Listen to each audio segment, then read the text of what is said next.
Hello friends, आज मैं आपके साथ माइक्रो इकोनॉमिक्स का एक और इम्पॉर्टेंट टॉपिक डिस्कस करूंगा। टॉपिक का नाम है demand and supply theory of wages और मॉडर्न थ्योरी ऑफ वेजेस, और चैप्टर का नाम है वेजेस। ठीक है, शुरू करने से पहले बता दूं कि ये एक लॉन्ग क्वेश्चन है और इस चैप्टर के सारे लिंक्स आपको डिस्क्रिप्शन में मिल जाएंगे। चलिए शुरू करते हैं।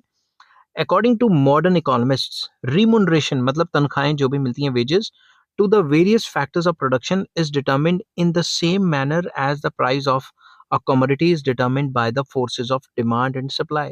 मॉडर्न इकोनॉमिस्ट कहते हैं कि रिमुनरेशन मतलब तनख्वाहें या फिर वेजेस उसी तरीके से फैक्टर्स की जो फैक्टर्स ऑफ प्रोडक्शन है उनकी जो तनख्वाहें हैं उसी हिसाब से जो है तय की जाती हैं, जैसे गुड की प्राइस तय की जाती है, that is demand and supply theory के हिसाब से तय की जाती है। Wages tend to be fixed at a level where the demand for labour equalises with the supply, मतलब डिमांड फॉर लेबर और सप्लाई ऑफ लेबर बराबर होंगे।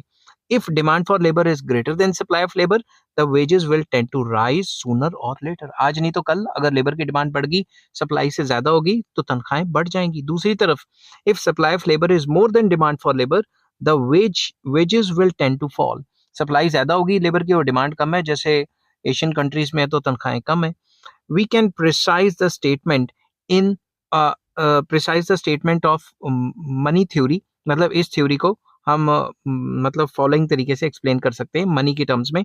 The equilibrium wage rate and the level of employment are determined by the point of intersection of demand for labour curve and the supply of labour curve. Simple words में, जहां labour की demand and labour की supply बराबर होगी, वो equilibrium होगा। अब labour की डिमांड और लेबर की सप्लाई को थोड़ा सा एक्सप्लेन किया हुआ है। फर्स्ट हेडिंग आ जाती है हमारी डिमांड फॉर लेबर, जिसको मैंने डीएल लिया हुआ है। ठीक है, तो शुरू करते हैं। इन फैक्टर मार्केट कौन सी होती है? जहां पे फैक्टर्स ऑफ प्रोडक्शन खरीदे और बेचे जाते हैं।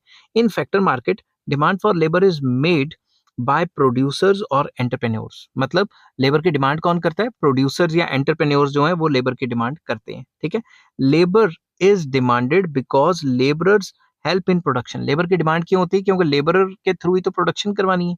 Demand for laborers depend upon the demand for those goods and services which they help to produce. जो लेबर की डिमांड है वो डिपेंड करती है कि जो लेबर गुड्स एंड सर्विसेज बनाएगा उसकी कितनी डिमांड है। ठीक है, demand for labour refers to that number of laborers which the producer are willing to employ at a given rate of wages. Labour की डिमांड का मतलब है कि एक पर्टिकुलर वेज रेट पे प्रोड्यूसर कितने लेबर से काम करवाना चाहता है, कितने लेबर की डिमांड करता है। मतलब हर एक लेबर की demand with respect to wage rate ही होती है कि कौन सा जो प्रोड्यूसर है वो कितने लेबरर्स को एक पर्टिकुलर वेज रेट पे नौकरी देने के लिए विलिंग है, उसे डिमांड फॉर लेबर कहा जाता है। No employer would like to pay a labourer more than his marginal productivity. कोई भी लेबरर किसी भी मतलब अ, उल्टा बोल गया मैं, कोई भी एम्प्लॉयर अपने लेबरर को जिसको वो जॉब पे रखता है उसको उसकी मार्जिनल प्रोडक्टिविटी या एफिशिएंसी से ज्यादा जो है तनख्वाह नहीं देगा। Thus, so far as demand is concerned, maximum wage of the labourer will be equal to his marginal productivity. मतलब ज्यादा से ज्यादा उसको तनख्वाह कितनी मिल सकती है? जितनी उसकी मार्जिनल प्रोडक्टिविटी है। Demand for labour is influenced by the following factors. Labour की डिमांड किस चीज पे डिपेंड करती है? फॉलोइंग फैक्टर्स पे। Number one, demand for commodities. अगर कमोडिटीज की डिमांड ज्यादा है, जो लेबर बनाता है, तभी तो उस लेबर की डिमांड हाई होगी। ठीक है ना। Demand for labour depends upon the demand for goods produced by them.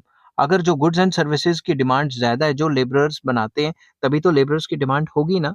If demand for those goods is less, then there will be less demand for the labour, and if the demand for goods is more, then there will be more demand for the labour also. जो labour goods and services बनाते हैं, अगर उसकी demand कम है तो labourers की demand कम होगी। अगर उनकी जो गुड्स एंड सर्विसेज बनाते हैं उनकी डिमांड हाई है, तो ऑब्वियसली लेबर की डिमांड भी हाई ही रहेगी। Second, price of other factors of production. Other factors of production की क्या कीमत है? अब आप दिमाग से सोचो, जब भी हम प्रोडक्शन करते हैं कई फैक्टर से करते हैं ना। अगर बाकी फैक्टर्स सस्ते पड़ रहे हैं और उनके सब्स्टिट्यूशन अवेलेबल है, तो आप लेबरर को ज्यादा तनख्वाह देने के बजाय बाकियों को सस्ते में लेके काम सारना चाहोगे अपना। समझ गए बात? Demand for labor is influenced by the price of other factors and the possibility of substitution of labor, कि बाकी फैक्टर्स का प्राइस क्या है और सब्स्टिट्यूशन की कितनी मतलब पॉसिबिलिटी है। If other factors are more expensive than the labor, then there will be more demand for labor in place of such expensive other factors. अगर लेबर सस्ती पड़ती है और बाकी सारे फैक्टर्स महंगे पड़ रहे हैं, तो लेबरर की डिमांड ज़्यादा हो जाएगी और बाकी फैक्टर्स की कम हो जाएगी. If other factors are cheaper than the laborer या labor, then there will be less demand for the later and more for other factors. अगर other factors सस्ते हैं तो उन्हीं की डिमांड ज़्यादा हो जाएगी, लेबर की डिमांड कम हो जाएगी. Due to change in technological conditions and more use of machinery in place of labor, demand for labor may considerably fall. Simple words में कह सकते हो, जैसे जैसे टेक्नोलॉजी बढ़ रही है और टेक्नोलॉजी सस्ती होती जा रही है और लेबर महंगी होती जा रही है, तो लेबर की डिमांड कंसिडरेबली गिरती जा रही है. इसीलिए तो जो लेबर की डिमांड कर्व है वो नेगेटिव स्लोप की हो रही है कि इतनी तनख्वाह पे इतनी डिमांड है, अगर तनख्वाह गिरेगी तो डिमांड ज्यादा करेंगे, नहीं तो नहीं करेंगे. समझ की बात. तो मतलब कम तनख्वाह पे ही लेबर को ज्यादा डिमांड करने के लिए एंटरप्रेन्योर्स और प्रोड्यूसर्स तैयार रहते हैं. On the other hand, increased investment in the economy में स्टिमुलेट डिमांड फॉर लेबर. अगर इकोनॉमी में ज्यादा से ज्यादा इन्वेस्टमेंट होगी तो लेबर की डिमांड भी बढ़ेगी. डिमांड फॉर लेबर, जो मैंने डीएल लिखा हुआ है, depends upon its marginal productivity. और ये सबको पता है कि लेबर की डिमांड उसकी मार्जिनल प्रोडक्टिविटी पे डिपेंड करती है, जैसे कि मार्जिनल प्रोडक्टिविटी थ्योरी भी कहती है. More use of labour leads to diminishing marginal productivity. ज्यादा लेबर का इस्तेमाल करेंगे तो लेबर की जो प्रोडक्टिविटी है वो डिमिनिश कर जाएगी. ठीक है. Accordingly more labour will be demanded when wage rate is low and less labour will be demanded when wage rate is high. तो जब भी वेज रेट हाई है लेबर की डिमांड कम हो जाएगी, जब भी वेज रेट कम है लेबर की डिमांड बढ़ जाएगी. ये बात याद रखना. Because of this fact the demand curve for labour is downward sloping, which means that more laborers are demanded at lower wages and vice versa. तो अभी जो मैं चीज बता रहा था वही इंग्लिश में एक्सप्लेन की हुई है. तो ये तो था डिमांड फॉर लेबर का पार्ट. नेक्स्ट आ जाता है सप्लाई ऑफ लेबर का पार्ट. सप्लाई ऑफ लेबर में कौन कौन सी चीजें आती हैं? Supply of labour means the number of labourers doing a particular job who are willingly offer their services at a different wage rates. Number of workers जो काम कर रहे हैं विलिंग भी हैं और डिफरेंट वेज रेट्स पे कितना काम करने को तैयार हैं. दूसरा, द नंबर ऑफ आवर्स और days that each labourer is prepared to work at a different wage rates. तो हमने यहाँ पे ले लिया विद रिस्पेक्ट टू क्वांटिटी, यहाँ पे ले लिया with respect to quantity of worker. B point हमें बताता है with respect to hours of work. ठीक है. तो दोनों को हम लेबर सप्लाई के तौर पे ले सकते हैं क्योंकि वो with respect to wage rate ही है. Thus, supply of labor refers to the number of days or hours for which a particular type of worker is willing to work at different wage rate. तो supply क्या है कि एक particular wage rate पे कितने बंदे आके quantitatively या फिर कितने आवर्स काम करने को तैयार हैं. Normally there is a direct relationship between the supply of labour and wage rate. Normally supply of labour और वेज रेट में डायरेक्ट रिलेशन है, मतलब कि पॉजिटिव रिलेशन है. समझ की बात. जैसे जैसे वेजेस बढ़ेंगी लेबर की सप्लाई बढ़ जाएगी. It means that at high rates of wage supply of labor is large and vice versa. मतलब अगर wages कम होगी तो labor की supply come. Each laborer by selling his labor would like to earn at least that much of income which enables him to maintain his minimum standard of living. हर एक labourer चाहता है कि कम से कम उसको काम करके उतनी तनख्वाह तो मिले कि उसको रोटी कपड़ा मकान की टेंशन ना हो, मिनिमम स्टैंडर्ड ऑफ लिविंग तो जी पाए. In this way standard of living of labourer determines the minimum limit of their wage rate.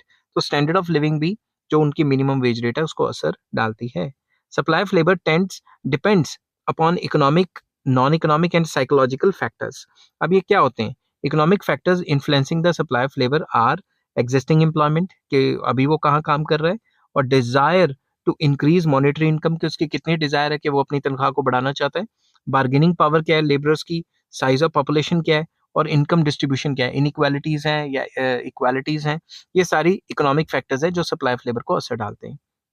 Non economic factors में क्या क्या आ जाते हैं? डोमेस्टिक एनवायरनमेंट कैसा है, फैमिली में लव एंड अफेक्शन कैसा है, social condition and religious views या एजुकेशन कैसी हैं. ये नॉन इकोनॉमिक फैक्टर्स हैं जो सप्लाई ऑफ लेबर को असर डालती हैं. और साइकोलॉजिकल फैक्टर्स भी हैं जो लेबर सप्लाई को असर डालती हैं. क्यों? As to how much of his time he should devote to work and how much to leisure, कि कितना टाइम उसने काम करना है और कितना टाइम उसने लेजर एक्टिविटी या ऐश करनी है या फिर थोड़ा रेस्ट करना है. ये भी डिपेंड करता है उसके साइकोलॉजिकल फैक्टर्स पे. ठीक है. तो अब ये जो पूरी की पूरी लेबर सप्लाई है, normally labour supply curve is an upward sloping curve. Normally तो लेबर सप्लाई कर्व ऐसी होती है. ठीक है. बट मतलब ऐसी होती है ना, लेफ्ट से राइट पे जा रही है, upward sloping. But on account of psychological factors the supply of labour curve is backward sloping. तो अगर साइकोलॉजिकल फैक्टर्स की बात करें, इस वजह से जो लेबर सप्लाई कर्व है वो बैकवर्ड बेंडिंग भी हो सकती है. बैकवर्ड बेंडिंग का मतलब है शुरू में बढ़ रही है, बाद में गिर रही है। अब बैकवर्ड बेंडिंग कैसे होती है और इसमें क्या-क्या होता है, इसका मैंने डायग्राम बनाया हुआ है और इसमें मैं आपको प्रॉपर्ली डायग्राम के थ्रू समझाऊँगा, ठीक है? It is also because the wages It is so because as wages exceed a particular limit, the laborer begins to prefer leisure to work. Simple words में आपको समझाता हूँ, ठीक है? पहले डायग्राम समझा देता हूँ, फिर पढ़ लूँगा। सबसे पहले मान लो इतनी तनख्वाह है, इतना लेबर करने को तैयार हूँ, ठीक है? किसी बच्चे ने मुझे कहा कि सर आपको फीस इतनी दे दूँगा, तो आप मुझे ज़्यादा घंटे पढ़ा दो, मैंने इतनी दे दी। अगर किसी ने कहा मैं और ज़्यादा फीस दे दूँगा, आप मुझे पढ़ा दो, मैंने लेबर और ज़्यादा बढ़ा दी नीचे, नीचे क्वांटिटी ऑफ लेबर है, ठीक है? मगर अगर एक लेवल से ऊपर मेरे को कोई तनख्वाह देने लग जाएगा कि भाई मैं ज़्यादा तनख्वाह देने को तैयार हूँ, तो मैं काम कम कर दूँगा। और ज़्यादा तनख्वाह देगा तो मैं काम और कम कर दूँगा। क्यों? तो इसीलिए तो जो और ज़्यादा अमीर होते हैं, वो लेज़र पे ज़्यादा टाइम खर्च करते हैं और लेबर पे कम। तो जैसे-जैसे मेरी तनख्वाह बढ़ती जाएगी, जैसे-जैसे तनख्वाह बढ़ती जाएगी, मैं पहले से कम काम करूँगा। यहाँ पे मैंने कम काम किया ना, तनख्वाह बढ़ गई तो, समझ गए बात? तो ये थ्योरी कहती है कि साइकोलॉजिकल फैक्टर्स की वजह से जो है बंदा पहले से कम काम करना शुरू कर देता है, ठीक है? और मतलब लेज़र को ज़्यादा प्रेफ़रेंस देना शुरू कर देता है। इसमें कौन से फैक्टर्स हैं? इसमें भी 2 इफ़ेक्ट हैं, substitution effect and income effect, वो भी डिस्कस करेंगे। It means that at higher wage rate supply of labor begins to diminish and the supply of labor has a tendency to slope backward. अगर इस level से ज्यादा तनख्वाह मिलने लगी तो ये जो लेबर सप्लाई कर्व है ये बैकवर्ड हो जाएगी। बैकवर्ड का मतलब इससे कम लेबर करने लग गया ना, अब मैं समझ की बात। Change of wage affects the supply of labour in two ways. जब भी वेजेस में चेंज आता है तो लेबर सप्लाई में दो तरीके का असर आता है। एक तो है सब्सटीट्यूशन फैक्ट, ठीक है? सब्सटीट्यूशन फैक्ट हमेशा पॉजिटिव होता है, ये वाला कि जैसे जैसे तनख्वाह बढ़ेगी मैं काम पहले से ज्यादा ज्यादा करूंगा, समझ गए बात? तो increase in the wage rate will stimulate the labor to work more. As such, he will devote himself to work rather than leisure. तो सब्स्टिट्यूशन फैक्ट कहता है कि जैसे जैसे तनख्वाह बढ़ेगी वैसे वैसे वो काम ज्यादा करेगा, ठीक है? तो वो लेजर को प्रेफरेंस नहीं देगा, वर्क को प्रेफरेंस देगा। He will substitute work hours for leisure hours को छोड़ के वर्क आवर्स को सब्स्टिट्यूट कर लेगा, मतलब काम डबल कर लेगा कि और तनख्वाह कमाऊं। Thus, because of the substitution effect, rise in wage rate leads to increased supply of laborers. Substitution effect is positive. तो सब्सटीट्यूशन इफेक्ट क्या होता है? पॉजिटिव। तनख्वाह के बढ़ने से जो लेबरर है वो सोचता है मैं और कड़ी मेहनत करूं ताकि मैं और तनख्वाह कमा पाऊं। अब आ जाता है इनकम इफेक्ट। इनकम इफेक्ट इसके बाद काम करता है कि अगर इससे ज्यादा तनख्वाह बढ़ी तो लेबरर पहले से जो काम कम करेंगे क्योंकि वो लेजर को फोकस करेंगे और वर्क को कम करेंगे। Rise in wage rate rise in wage rate means better economic position of the labour. तो जितनी ज्यादा तनख्वाह होगी उतनी उसकी इकोनॉमिक कंडीशन लेबर की अच्छी होगी। He now prefers leisure to work. अब उसको क्या चाहिए? लेजर चाहिए, वर्क कम करेगा वो। Thus income effect discourages work discourages work and encourages leisure. तो इनकम इफेक्ट क्या करता है?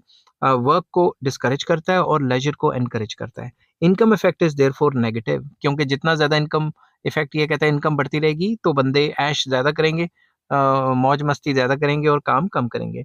इसीलिए जो भी हमारे घर में काम करने वाली होती हैं या कुछ होता है, लोग कहते हैं यार अगर इनकी तनख्वाह बढ़ा दी तो ये बहुत ज्यादा वो करने लग जाएंगे।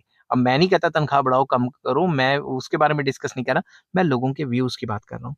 It may be said that increase in wage rate has two contradictory effects. इसलिए कहते हैं कि टू कॉन्ट्रडिक्टरी इफेक्ट्स हैं। On the one hand substitution effect से क्या होगा? इट रेजेस या increases the employment, while on the other hand income effect decreases it. तो इनकम इफेक्ट क्या करता है? उसके सर पे नशा चढ़ा देता है कि अब लेजर करेंगे और वर्क कम करेंगे। To begin with substitution effect, शुरुआत में जब हम शुरू करते हैं, substitution effect is more powerful than the income effect. As such, increase in the wage leads to increase in the supply of labor. But after a point, income effect becomes more powerful and causes decrease in labor supply.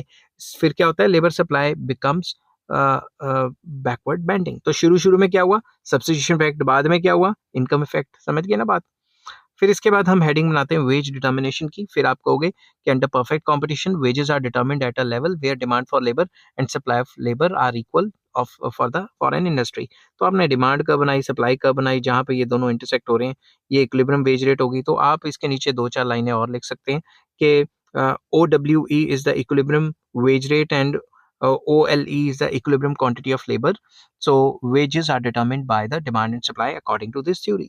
बड़ी simple सी theory. I hope ये video आपको पसंद आई होगी। अगर पसंद आती है तो please like, share and subscribe. Next video में मैं लेके आऊँगा bilateral monopoly and collective bargaining. ठीक है? Till then take care, have a nice day. और इस चैप्टर के सारे लिंक्स आपको डिस्क्रिप्शन में मिल जाएँगे। Take care, bye bye.